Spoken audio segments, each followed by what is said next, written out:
The train rattled away, leaving me alone on the desolate platform with just my suitcase and an envelope bearing the Thornfield address.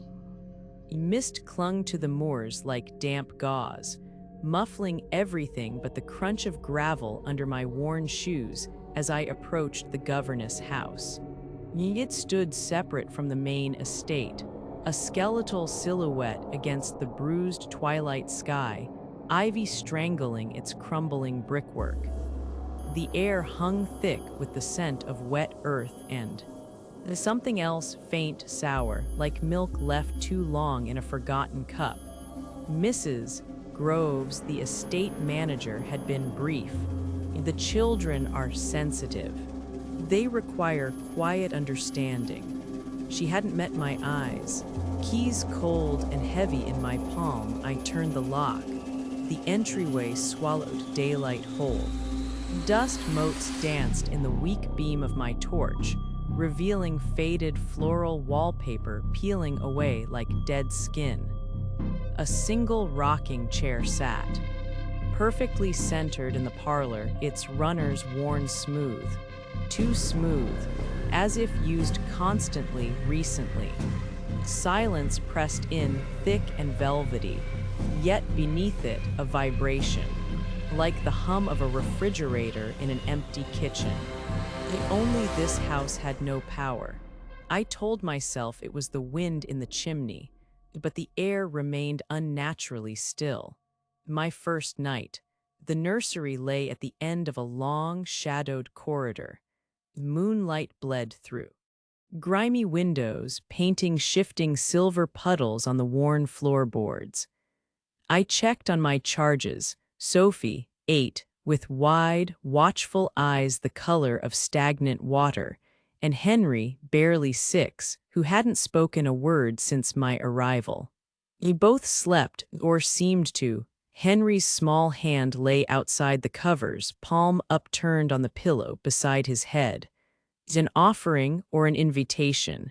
Back in my own room, the oppressive quiet deepened. Then a ripple in the air, like heat haze off asphalt, but icy. It gathered near the ceiling corner, shimmering faintly. An almost sound teased the edge of hearing, not laughter, but the brittle rustle of dried leaves skittering across stone. I blinked. Gone, just the rapid thud of my own pulse in my ears. Exhaustion won. Sleep pulled me under like dark water. Dawn bled gray and reluctant through the window. Downstairs, the air tasted different, sharper. Metallic, like biting down on tinfoil. Sophie traced patterns in the dust coating the dining table. "They like the attic best," she murmured, not looking up. "Who does, Sophie?" I kept my voice light. Her finger stopped. She finally met my gaze, her expression unreadable. "The others." Chills prickled my scalp. "What others?" Henry, silent as always, pushed his untouched porridge away. His eyes were fixed on the ceiling directly above us. Following his stare, I noticed it, a tiny, perfect fingerprint smudged high on the dusty chandelier crystal. Too high for any child to reach. Unease coiled, cold, and slick in my stomach. The days bled into a monotony of lessons and uneasy silences. Sophie answered questions with unsettling precision, her gaze often drifting past me, tracking movement only she perceived in empty corners. Henry communicated solely through drawings, dark scribbles of stick. Figures with too long limbs and eyes like pinpricks clustered in the corners of the nursery. The house settled into my bones, its creaks and groans becoming familiar. Yet disruptions began. Objects migrated. My embroidery scissors vanished from the parlor, only to reappear days later perched atop the impossibly high mantelpiece, blades open like an insect's jaws. A faint, sugary smell, decay disguised as candy, would bloom suddenly in a room, then vanish. The cold spots intensified, fleeting pockets of winter air in the middle of July afternoons. One stifling evening, seeking escape, I climbed the narrow servants' stairs to the forbidden attic. "Mrs." Grove's warning echoed. "No one goes up there. Structural weakness." The air thickened with each step, saturated with the scent of age and ozone, the sharp tang before lightning strikes.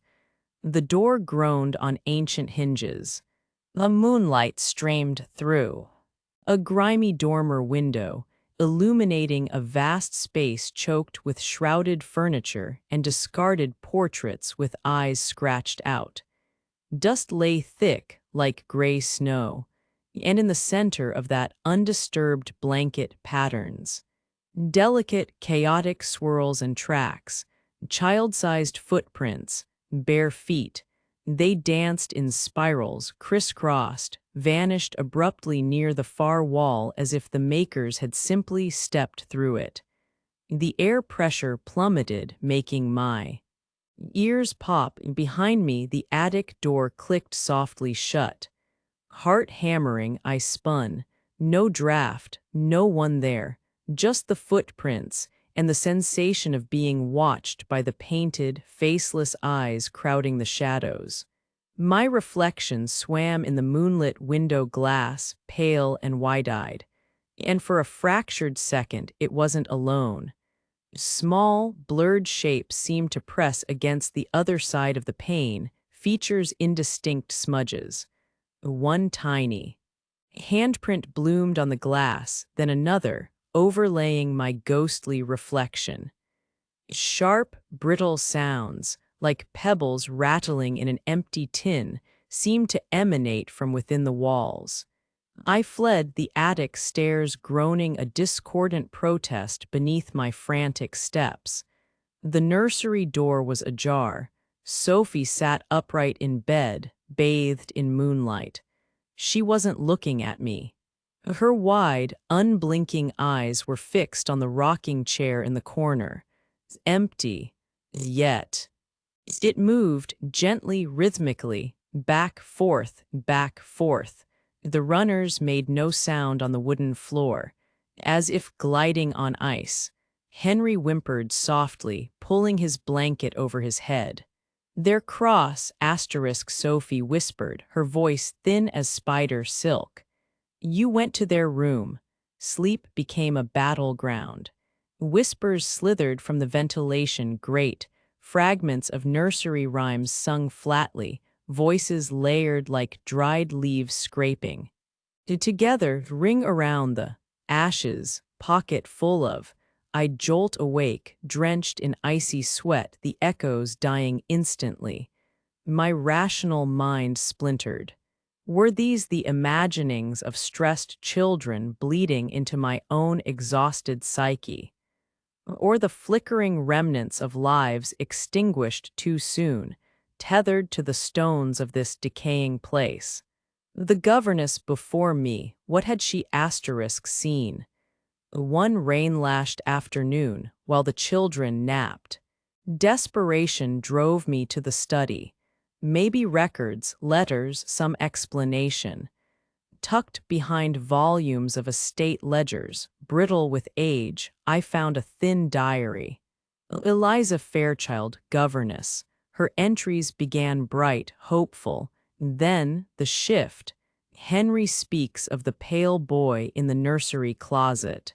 Sophie drew a picture today, a lady falling down the main stairs, her neck at an odd angle. A coincidence, surely. Later, the cold it follows. Footsteps overhead when the attic is empty. Sophie says they miss their mother, but their mother lives in London. The final entry, scrawled in a frantic, jagged hand. They watch through the walls. They want us to play. They say it's always hide and seek, but I don't want to be found. The page ended there. Outside, thunder growled. The study window reflected my pallid face, and behind it, in the gloom of the rain-slicked garden, two small, pale figures standing perfectly still near the skeletal rose bushes. Their faces were indistinct smears. I whirled around. The garden was empty, just rain lashing the glass, but the air in the study dropped 10 degrees. My breath plumed white. The metallic taste flooded my mouth, old blood and rust. Something unseen brushed past my leg, a whisper of frigid air. Then a sound, not from the garden, from asterisk inside the wall beside me, a slow, deliberate scraping, like a fingernail dragging down the plaster. Scrape, pause, scrape, tracing the height of a small child. Knock, knock, knock, soft, rhythmic, from the other side of the study door. 3 times, hesitant, waiting, petrified I didn't move. The scraping inside the wall stopped. Silence, thick, heavy, expectant. Then, from every corner of the house, faint but distinct, rising in unison like a terrible, discordant choir, the sound of children humming. A tuneless, chilling drone that vibrated the floorboards beneath my feet. The humming swelled, not louder, but deeper asterisk, resonating in the marrow of my bones. It wasn't coming from the corridors, the attic, or even the garden. It vibrated from the walls themselves, from the decaying plaster and ancient timbers, like the house had absorbed the sound and now breathed it back out. Sophie stood in the doorway, bathed in the gloom of the hall. Her usual watchfulness was gone, replaced by a terrible vacancy. Her eyes were dark pits reflecting no light. Henry hovered behind her, clutching her nightgown, his silent tears carving tracks through the grime on his cheeks.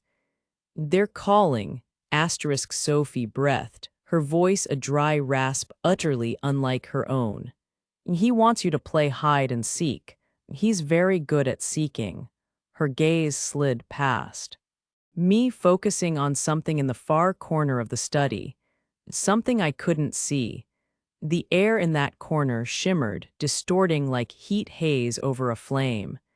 A shape began to coalesce, a suggestion of a small figure, impossibly thin, features blurred as if seen through thick, warped glass.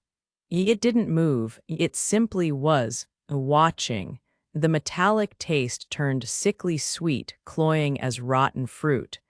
My skin prickled, crawling with the sensation of tiny, unseen fingers brushing my neck.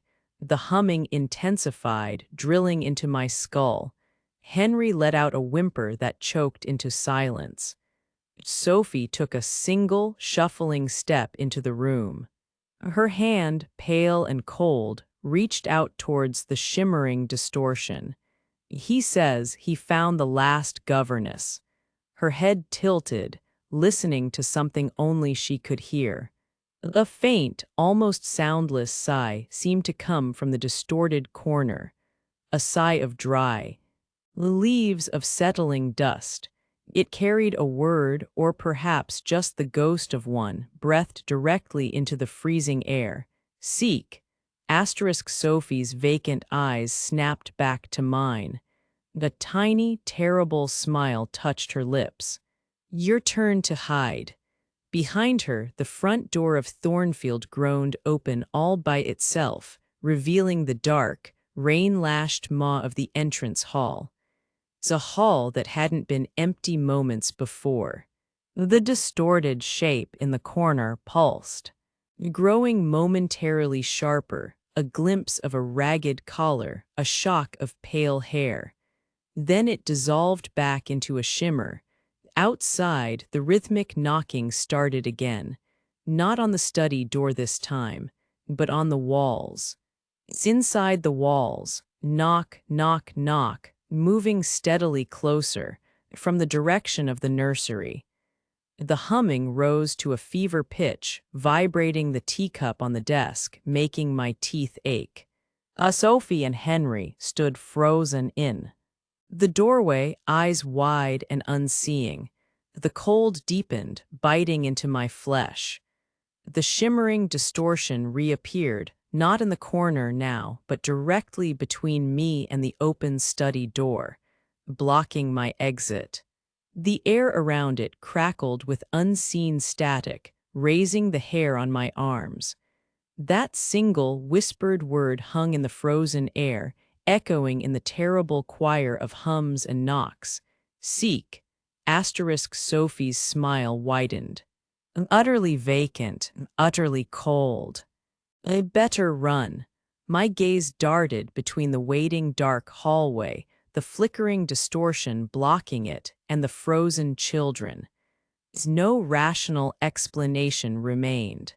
Only the suffocating dread, the taste of decay, and the certain, bone-deep knowledge that the game had already started.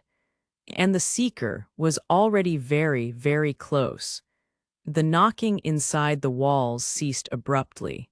The humming dropped to a low, insistent thrum. In the sudden, brittle. A new sound emerged. Close, just behind me, the faint, wet sniff, like a child stifling tears, or stifling laughter.